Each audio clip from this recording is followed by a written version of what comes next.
মৌলি আর নয়নতারার মুখোশ খুলতে মোক্ষম প্ল্যান করলো নকুল আর অনিরুদ্ধ। হ্যাঁ বন্ধুরা, সম্পূর্ণটা জানতে ভিডিওটা প্রথম থেকে শেষ পর্যন্ত দেখতে থাকুন।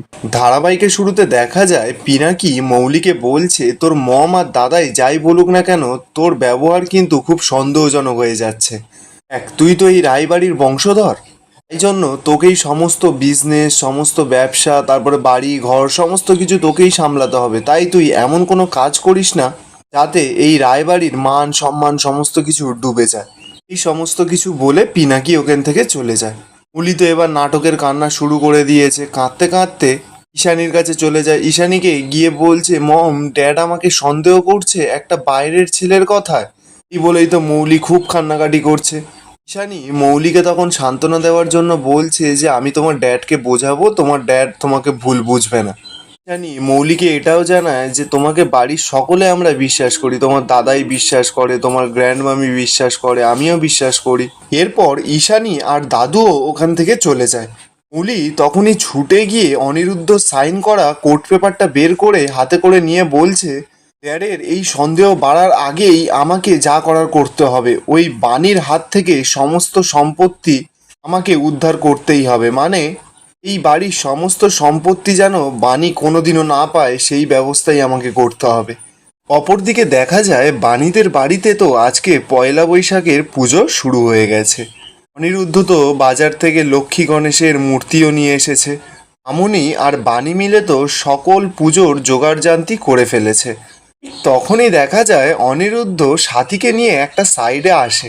অনিরুদ্ধ সাথীকে জিজ্ঞাসা করছে, যেদিন মৌলি হয়েছিল সেদিনকার কথা তোমার মনে আছে?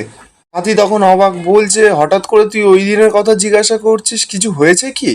অনিরুদ্ধ তখন বলছে, মা তুমি বলো না সেদিন কি হয়েছিল, আর ওদিন রাতেও বা কি হয়েছিল। সাথী তখন মনে মনে ভাবছে যে আমরা যে পিনাকিদা আর ঈশানীর কাছ থেকে মৌলিকে চেয়ে নিয়েছিলাম নিজের পুত্রবধূ হিসাবে, সেই কারণেই কি অনিরুদ্ধ এই সমস্ত কিছু জানতে চাইছে? অনিরুদ্ধ তো আবারও জিজ্ঞাসা করছে, বলছে, মা বলো না সেদিন মৌলির জন্মের সময় কি হয়েছিল।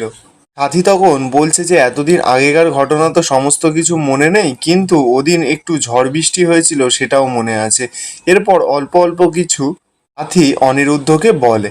অনিরুদ্ধ এবার সাথীকে অনেক গভীর প্রশ্ন করে, বলছে, নমিতা কাকিমা যে মৃত সন্তান প্রসব করেছিল সেটা কি তোমরা দেখেছিলে?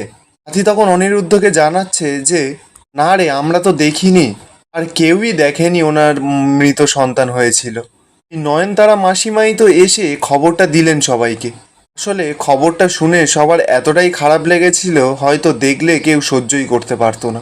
অনিরুদ্ধর তো এবার খুব সন্দেহ হয়, বলছে হসপিটালের রেজিস্টার খাতাতেও কোনো মৃত সন্তানের সেদিনের ঘটনা ছিল না। আর মাও এদিকে বলছে যে কেউ দেখেনি ওই মৃত সন্তানকে, শুধু সবাই ঠাম্মির মুখেই শুনেছে। তাহলে কি নকুল কাকার কথাটাই ঠিক? এরপর অনিরুদ্ধ সাথীকে জিজ্ঞাসা করছে, আচ্ছা মা, তোমার কি এমন কিছু মনে পড়ছে যেটা খুব তোমার অদ্ভুত লেগেছিল? সাথী তখন অনিরুদ্ধকে বলছে, ঈশানী জানিস তো সেদিন একটা অদ্ভুত কথা আমাকে বলেছিল। ডেলিভারির পর যখন ঈশানীকে কেবিনে দিল না, তখন কিন্তু ঈশানীর জ্ঞান ছিল না। এরপর যখন ঈশানীর জ্ঞান ফিরল তখন কিন্তু সবাই আমরা কেবিনে গিয়েছিলাম। তখন ঈশানী আমাদের কিন্তু একটা অদ্ভুত প্রশ্ন জিজ্ঞাসা করেছিল, বলল যে আমরা কেবিনে যাওয়ার আগে ওখানে আর কেউ কেবিনে গেছিল কিনা। আরও একটা কথা জানিস, যখন মৌলিকে ঈশানীর কোলে দিল তখন ঈশানী কেমন যেন একটু আশ্চর্য হয়েছিল। মৌলিকে কোলে নিয়ে জিজ্ঞেস করলো যে এ আমার মেয়ে। আমি না কথাটা শুনে খুব অবাক হয়ে গেছিলাম। তুই বল না, একটা সদ্যজাত মা সন্তানকে কোলে নিয়ে কোনো মা এরকম কথা বলতে পারে? নিরুদ্ধ তখন এবার বলছে যে সমস্ত কিছু মিলে যাচ্ছে, সমস্ত কিছু। তার মানে নকুল কাকা যা যা বলেছিল সমস্ত কিছু সত্যি। ঠিক তখনই সেখানে বাণী চলে আসে। বাণী এসে অনিরুদ্ধর কথাটা শুনে বলছে, কি সত্যি, কি বলেছিলেন নকুল কাকা? সাথীরও মনে তখন প্রশ্ন আসে। অনিরুদ্ধকে বলছে, এই অনিরুদ্ধ, তুই এত বছর পর এইসব প্রশ্নগুলো করছিস বা কেন? তোকে কি নকুলদা কিছু বলেছে? অনিরুদ্ধ তো এবার কথাটা ঘুরিয়ে দিয়ে বলছে, আসলে ওই নকুল কাকার স্মৃতি বারবার আসছে যাচ্ছে তো, তাই ভুলভাল বকছিল, সেটা নিয়েই আমি একটু আলোচনা করছিলাম। এরপর দেখা যায় ঠিক তখনই নকুল, নবিতা, আর্য, অন্তরা সকলে তো পানিদের বাড়িতে চলে আসে। এরপর সেখানে ঠাকুরমশাইও চলে আসে। ঠাকুরমশাই তো এসেই পুজো শুরু করে দেয়। পুজো তো হচ্ছে।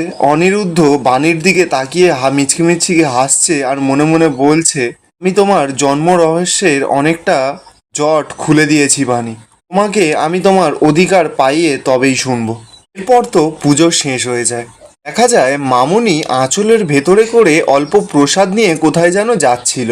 বাণী তো সেটা দেখে। বাণী মামুনিকে জিজ্ঞাসা করছে, মামুনি তুমি প্রসাদ নিয়ে কোথায় যাচ্ছ? মামুনি তো তখন থতমত খেয়ে যায়, বলছে ওই একটু পাড়ার লোকদের একটু হাতে হাতে প্রসাদ দিতে যাচ্ছি। এই বলেই মামুনি ওখান থেকে চলে যায়। এরপর দেখা যাচ্ছে অনিরুদ্ধ তো নকুল কাকার সঙ্গে কিছু পার্সোনালি কথা বলবে বলে নকুল কাকাকে বলছে, নকুল কাকা তোমাকে এই গরমে সকলের সঙ্গে বসতে হবে না, তুমি চলো আমার ঘরে গিয়ে বসবে। এই বলেই নকুলকে ওখান থেকে সরিয়ে নিয়ে অনিরুদ্ধর ঘরে নিয়ে যায়। অপরদিকে দেখা যায় বিদ্যুৎ তো ঘরে বসে ধ্যান করছে আর ওর সঙ্গে আরো 3টে ভক্তকেও ব্যায়াম করাচ্ছে। ঠিক তখনই তো সেই ঘরে কুয়াশা চলে আসে। কুয়াশা এসে ওদের কাণ্ড দেখে খুব রেগে যায়। কুয়াশা তো বিদ্যুৎকে বারবার করে ডাকছে, বিদ্যুৎ তো কোনো সাড়াই দিচ্ছে না, ধ্যানে মগ্ন হয়ে আছে। এবার কুয়াশা ঠিক করে যে বিদ্যুতের ধ্যান ও ভাঙাবেই। কুয়াশা তো বেশ কোমর দুলিয়ে দুলিয়ে বিদ্যুতের সামনে একটা ভালো সুন্দর নাচ করে, কিন্তু বিদ্যুৎ তো কিছুতেই চোখ খুলছেই না। তখনই সেখানে মামুনি চলে আসে। মামুনি এসে এই কুয়াশার গানটা বন্ধ করে দেয়। কুয়াশা তো এবার খুব রেগে যায়, বলছে আপনি গানটা বন্ধ করলেন কেন? মামুনি তো রেগে মেগে কুয়াশাকে বলছে, এখানে কি অসভ্যতামি হচ্ছে আমার ছেলের সঙ্গে? কুয়াশা তখন মামুনিকে বলছে, আপনার ছেলে যা বড় অ্যাক্টার, ওকে যে হাড়ে হাড়ে চিনেছে সেই জানে। ও এমন ভাব করছে যেন ও পুরো শুধরে গেছে। মামুনি তখন রেগে মেগে কুয়াশাকে বলছে, একদম চুপ করো তুমি, আমার ছেলে পুরো শুধরে গেছে, আমি জানি ও খারাপ পথটাকে ছেড়ে এখন ভালো পথ ধরেছে। পারলে তুমিও শুধরে যাও কুয়াশা, বিদ্যুতের মতন তুমিও সৎ পথে এসো কুয়াশা।